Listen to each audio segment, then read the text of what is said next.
গরুড় পুরাণ পাঠ সাধারণত মানুষের মৃত্যুর পর করা হয়, কারণ এটি এমন একটি পুরাণ যেখানে মানুষের মৃত্যুর পর আত্মার যমলোক যাত্রার সম্পূর্ণ বিবরণ দেওয়া আছে।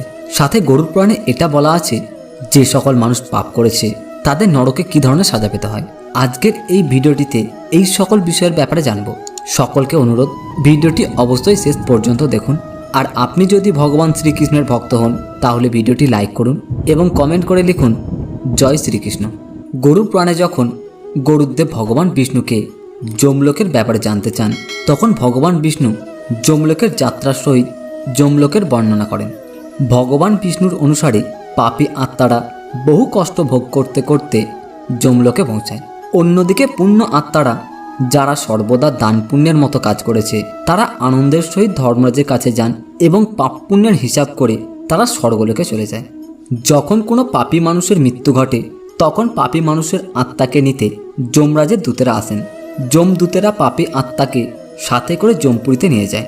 এই যমপুরী যাওয়ার পথ খুবই কঠিন ও কষ্টদায়ক হয়। এই কঠিন পথ পাড়ি দেওয়ার সময় সেই জীব আত্মা তার প্রিয়জনকে মনে করতে থাকে।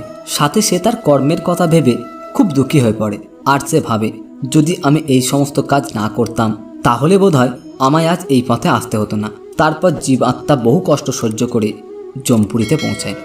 গরুড় পুরাণ অনুসারে যমপুরীতে পৌঁছানোর 4টি মুখ্য দ্বার রয়েছে। দক্ষিণ এবং দক্ষিণ পশ্চিম দিকে এই যমপুরী। যমপুরীতে যমরাজের সহিত বাকি দূতেরা বাস করেন। এরপর ভগবান বিষ্ণু বলেন, যমরাজের মহলের চমক স্বর্ণের মতো হয় এবং এখানে প্রচুর সুগন্ধি ফুল ধর্মরাজের মহলের শোভা বাড়িয়ে তোলে।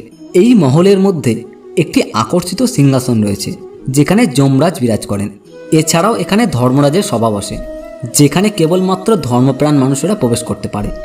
এমন আত্মা যে জীবনে কখনো মিথ্যা বলেনি, যে সেবা করেছে, যার স্বভাব শান্ত। সাথেই মহলের মাঝখানে রয়েছে চিত্রগুপ্তের কক্ষ, যেখানে বসে চিত্রগুপ্ত মানুষের দ্বারা কর্মের হিসাব করে, আর সেই হিসাব অনুসারে পাপী আত্মাদের তার দ্বারা কর্মের ফল ভোগ করতে হয়, মানে তাকে নরকের সাজা পেতে হয়। আশা করছি আজকের এই ভিডিওটি ভালো লেগেছে। যদি ভালো লাগে তাহলে লাইক করুন, চ্যানেলটিকে সাবস্ক্রাইব করে পাশে থাকুন। জয় শ্রীকৃষ্ণ।